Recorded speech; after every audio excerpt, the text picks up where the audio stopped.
On ne parle que de ça et on ne parle que de nouvelles stars et des directs qui ont démarré hier sur D8. Et 2 candidates ont déjà été éliminées. Elles sont avec nous ce matin au Figaro. Ursula et Frances Isabelle, bonjour. Bonjour. Alors, pas trop fatiguée, j'imagine que la nuit a été courte, que vous avez peu dormi et que ça a été certainement un peu difficile de vous réveiller ce matin. On n'a pas beaucoup dormi. J'ai dormi 3 heures, quoi, et toi? 1 heure?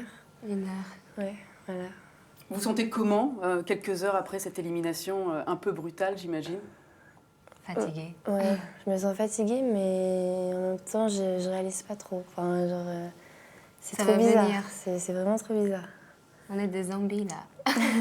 Vous êtes déçue ou malgré tout heureuse d'être arrivée quand même jusqu'ici? Très fière d'être arrivée jusqu'ici. C'est un grand challenge et le fait qu'on est là, c'est magnifique. Ouais, c'est sûr qu'on est un petit peu déçus, un petit peu dégoûtés C'est sûr. par rapport à notre élimination, mais après, comme je disais à Frances, c'est vraiment pas le fait de partir qui m'attriste le plus, mais vraiment de quitter toute l'équipe, toutes les gens tout, qu'on a enfin, connus. Oui, parce que vous avez forcément depuis des semaines tissé des liens avec certaines personnes. C'était une ambiance très, très beau dans notre groupe. Ouais. Vous disiez que vous étiez dégoûtée, pour reprendre vos mots. Vous pensiez pas partir si vite, vous, Ursula? Franchement, non. Je pensais pas parce que pendant les répétitions, ça allait. J'avais pas trop de problèmes de justesse. C'était juste des petits trucs à régler, mais je pensais vraiment pas partir. Du coup, c'est vrai que ça m'a choquée et je suis un peu tombée des nues hier soir. Et vous, Frances Isabelle? Vous pensiez partir un peu plus tard, j'imagine aussi? Oui.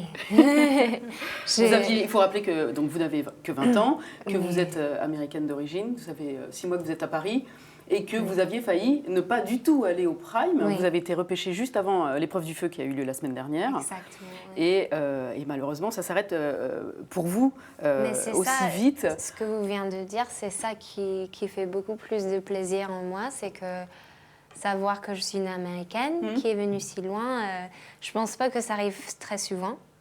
Et donc, voilà, un jour, je pourrais dire à mes enfants. Que vous avez participé à une émission en France et que Oui. vous êtes passé dans un Prime en direct. Alors, on va reparler de vos prestations respectives. Ursula, je rappelle aussi que vous n'avez que 18 ans, vous étiez la plus jeune cette saison à participer au Prime. Ouais. On va revoir votre prestation, puis vous allez dire ce que vous en avez pensé. Ok. On regarde ça.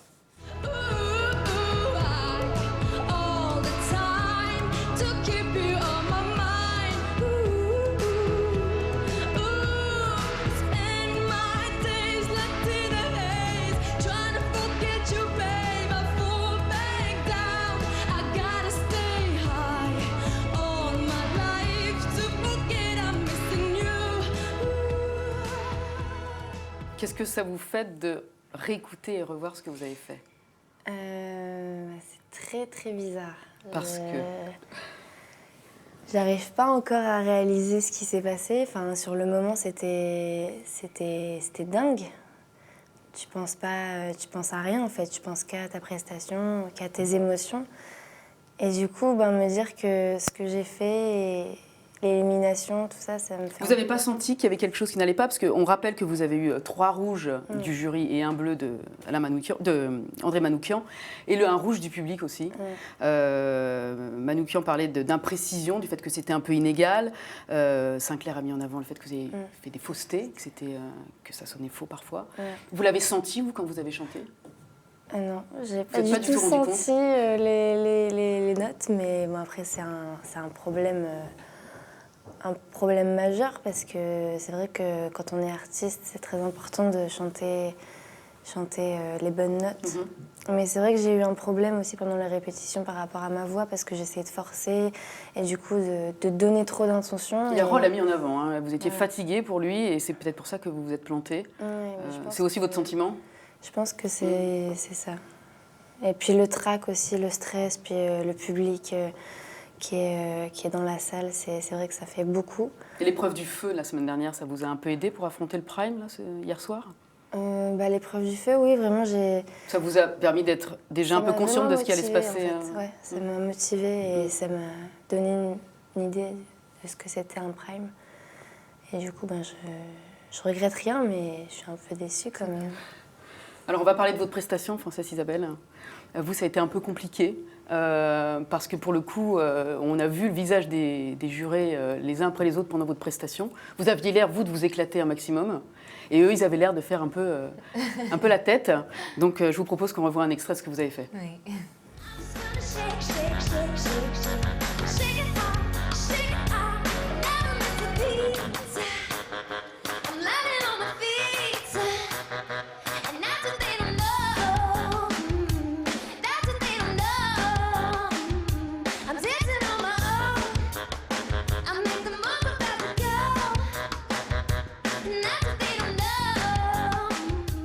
Alors, Sinclair, à la fin de votre prestation, il a été extrêmement sévère.